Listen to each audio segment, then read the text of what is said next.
Hola, vamos a compartir el devocional de hoy. Estamos en el Salmo 2, versículos 7 al 12 y vamos a orar. Gracias, Señor, te damos por tu palabra escrita hace tantos y tantos años y sigue siendo verdad hoy. Y esa es la verdad que queremos que hables a nuestro corazón cada día, como hoy día, en el nombre de Jesús. Amén. Este Salmo 2 habla es mesiánico, habla de Jesús como el Mesías. Pero era un salmo también que se recitaba o se cantaba cuando había alguna coronación de un rey en Israel, sobre todo en momentos en que Israel estaba siendo amenazada. Entonces eh, había un tema de cómo el rey de Israel iba a juzgar a nombre de Dios entre las naciones. Pero tiene esta lectura mesiánica hablando de la segunda venida de Cristo cuando Él venga a juzgar a las naciones. Y de hecho, antes en el versículo 6 dice, pero yo he puesto mi rey sobre Sión, mi santo monte, hablando de el rey puesto en Jerusalén. Y recordamos también el pacto de Dios en David, cuando le promete reino eterno, que lo tenemos en la persona de Jesús, que sabemos que algún día va a venir en gloria y majestad juntamente con nosotros su iglesia. Eso va a ser tremendo. Ahora, respecto del rey, y esto es algo que tenemos que pensar, porque los reyes que nosotros conocemos en este tiempo son reyes más bien políticos o sociales, si se cree, pero no son como los reyes de este tiempo en que se escribió el Salmo, que no sé cuál es el tiempo, pero por lo menos 3.000 años atrás. Y podemos recordar, por ejemplo, Faraón, que era un rey en Egipto, en el tiempo de José. No sé si recuerda la historia del copero y el panadero que fueron encarcelados.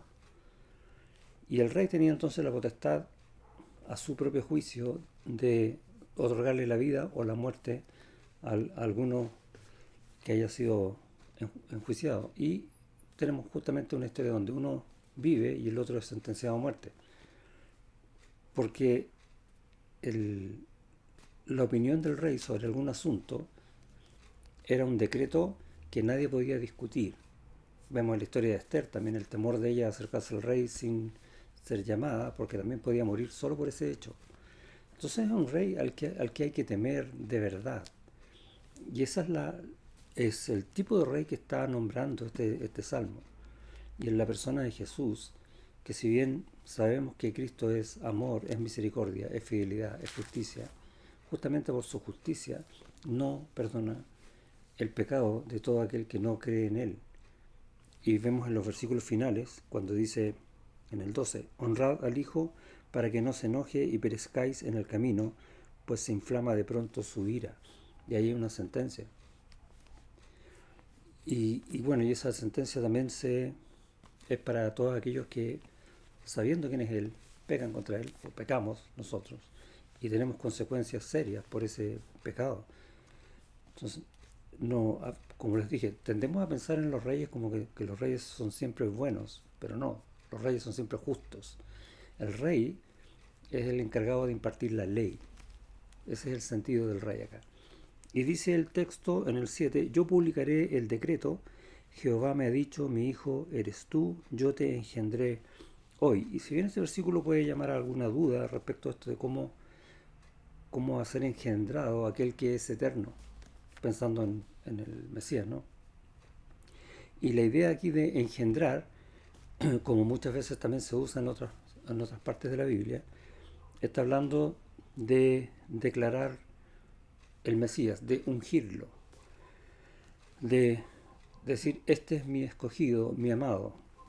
¿Cuándo? Y eso es antes de la fundación del mundo, pero dice yo te engendré hoy, porque se usaba, como les dije, para nombrar a los reyes en Israel, pero ese hoy es una fecha, espiritualmente hablando, que es permanente.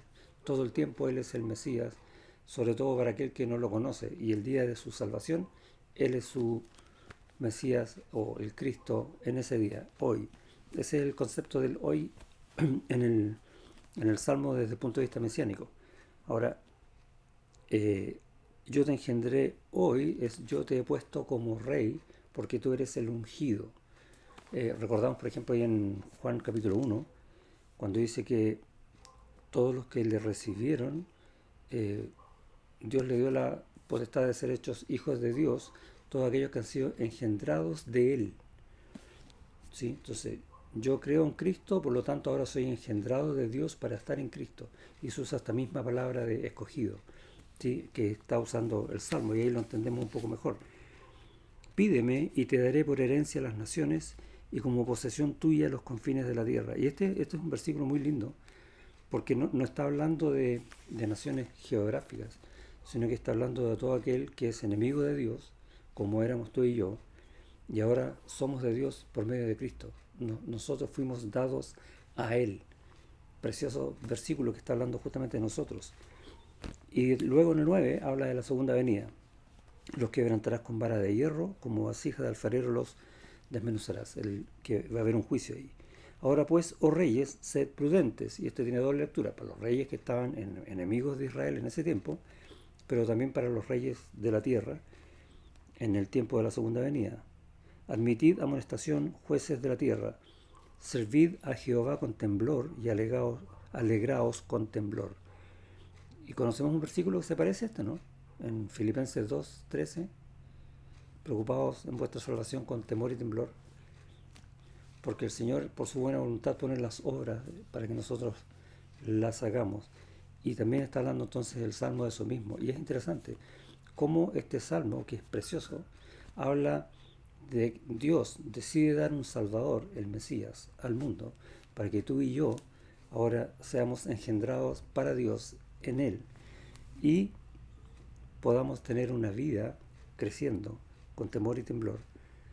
Dice, alegraos, ¿sí?